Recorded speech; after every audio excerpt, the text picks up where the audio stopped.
Hello friends, welcome to Nova rice hub. నిన్న రాత్రి అయితే ఒక పెద్ద భయంకరమైన గాలితో పాటు వాన కూడా వచ్చిందనమాట. వాన చిన్నగానే ఉంది, కానీ గాలి మాత్రం భయంకరంగా వచ్చింది. నా జీవితంలో నేను ఇంత పెద్ద భయంకరమైన గాలి ఎప్పుడు చూడలేదు. కొద్దిసేపు అసలు ఏం జరుగుతుందో కూడా అర్థం కాల. దాని వల్ల ఏమేమి ఘోరాలు జరిగాయి ఇప్పుడు చూపిస్తారండి. ఈ కొమ్మ అయితే ఆ చెట్టు పైన చిరిగిపోయింది అనమాట. నేనైతే చెట్టు ఇరిగిపోద్ది అనుకున్నా, అంత పెద్ద గాలి వచ్చింది. మా బర్రెనైతే ఈ చెట్టు కిందనే కట్టేసినాం, వెంటనే దాని మీద పడలే.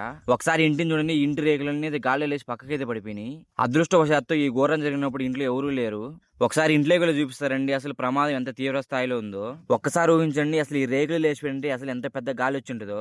ఒక డైరెక్షన్ నుంచి ఇంకొక డైరెక్షన్ గాలి వీస్తే పెద్ద ప్రమాదం ఉండదు. కానీ నిన్న రాత్రి మాత్రం గాలి ఊరిని ఏదో సుడిగుండం లాగైతే చుట్టేసింది. ఒక్కసారి చూడండి ఇంట్లో పరిస్థితి ఎలా ఉందో. వర్షం వస్తుంది కదా అని చెప్పి ఇంట్లో ఎవరైనా ఉంటే ఇంక అంతే సంగతులు. రేకుల పైన ఉన్న సిమెంట్ దిమ్మలన్నీ ఇంటి లోపలనే పడినాయి. గాలి ఫోర్స్ కి రేకులన్నీ ఎట్ట వంగిపోయినాయి చూడండి. అర్థం చేసుకుని ఎంత ప్రెజర్ ఉంది ఈ రూమ్ లో. ఆ సమయంలో ఈ రూమ్ లోనే ఒడ్లు కూడా ఉన్నాయి, అవన్నీ అయితే నానిపోయినాయి. మళ్ళీ వర్షం పడి తడిసిపోకుండా మేము వచ్చి ఒక పట్ట అయితే కప్పినాం. సిమెంట్ దిమ్మలన్నీ ఇంట్లోనే పడడం వల్ల వస్తువులన్నీ చల్లా చెదురైపోయినాయి. దాంతో పాటు వర్షం కురవడం వల్ల బట్టలు ఇంకా ఒడ్లు అన్ని నానిపోయినాయి. ఒకసారి చూడండి ఈ రేకులన్నీ ఎలా ఎగిరిపోయినాయో. అదృష్టవశాత్తు ఈ ఇంట్లో వర్షం పడే సమయంలో ఎవరూ లేరు. ఒకవేళ ఎవరన్నా ఉంటే ఖచ్చితంగా ఏమన్నా అయి ఉండేది, ఎందుకంటే సిమెంట్ దిమ్మలు పడినాయి, రేకులన్నీ రూమ్ లోనే పడినాయి కాబట్టి. ఒకసారి ఇక్కడ చూడండి అసలు పరిస్థితి ఎలా ఉందో మీకు అర్థమైంది. ఇంత విధ్వంసం జరిగింది రాత్రి. ఒక సిమెంట్ దిమ్మ వచ్చి కరెక్ట్ గా గ్యాస్ స్టవ్ మీద అయితే పడిపోయింది. ఎలాగో గ్యాస్ లీకేజ్ సమస్యలు అలాంటి ఏం రాలా, లేదంటే పెద్ద ప్రాబ్లం అయి ఉండేది. ఆల్మోస్ట్ ఇంట్లో ప్రతి ఒక్క చోట అయితే దిమ్మలు అయితే పడిపోయినాయి. ఇంట్లో ఉన్న అన్ని వస్తువులు అయితే డ్యామేజ్ అయిపోయినాయి. ఒక సిమెంట్ దిమ్మ అయితే కుర్చీ మీద అయితే పడిపోయింది, కుర్చీ కూడా ఇరిగిపోయింది. మా ఊర్లోనే కాదు, మా చుట్టుపక్కల 2-3 ఊర్లలో కూడా ఇదే పరిస్థితి. ఉన్నట్టుండి అంత పెద్ద గాలి వస్తుందని అయితే ఎవరు ఊహించుండరు. నేనైతే నా జీవితంలో ఇంత పెద్ద భయంకరమైన గాలి అయితే ఎప్పుడు చూడలే. ఇంకా పక్కనే ఇక్కడ కొన్ని బొప్పాయి చెట్లు ఇంకా చింత చెట్లు అయితే విరిగి పడిపోయినాయి. మామూలుగా అయితే చింత చెట్లు చాలా స్ట్రాంగ్ ఉంటాయి, కానీ చింత చెట్టు కొమ్మ విరిగిపోయిందంటే అర్థం చేసుకుని ఒకవేళ ఎంత పెద్ద గాలి వచ్చి ఉంటుంది అనే విషయం.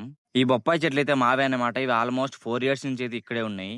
ఇవైతే నాటు బొప్పాయి చెట్లు, అందుకే ఇన్ని రోజులు అయితే సర్వైవ్ అయినాయి. ఫైనల్లీ ఇలా పోతేనైతే అసలు అనుకోలేదు.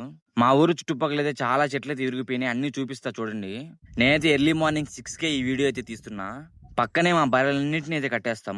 మా నాన్న అయితే విరిగిపోయిన కొమ్మలన్నింటినీ అయితే క్లీన్ చేస్తా ఉండు.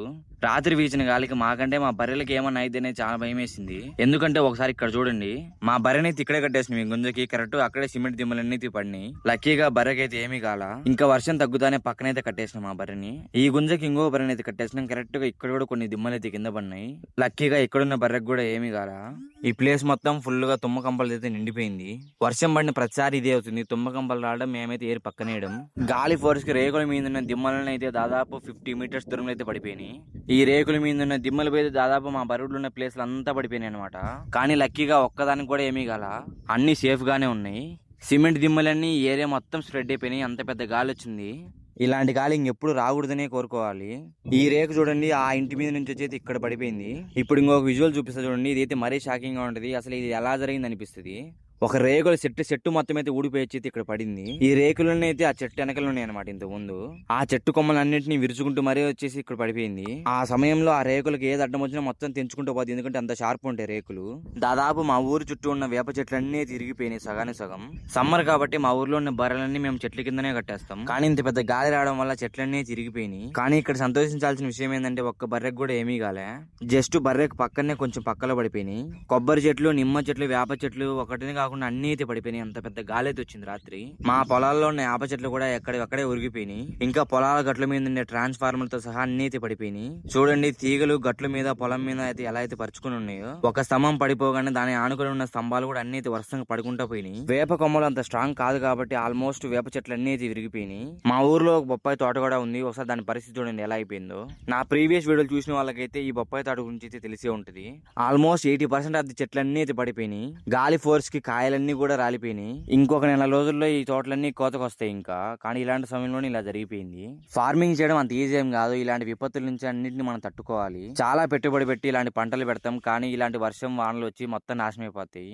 ఈ బొప్పాయి తోట పక్కనే ఒక మునగ తోట అయితే కూడా ఉంది. దాంతో ఉన్న కాయలన్నీ రాలిపోయినాయి, సగాన సగం చెట్లన్నీ పడిపోయినాయి. వర్షం ఎంత కురిసినా పెద్ద ప్రాబ్లం ఉండదు, కానీ ఇలాంటి గాలుల వల్లే మొత్తం ప్రాబ్లం.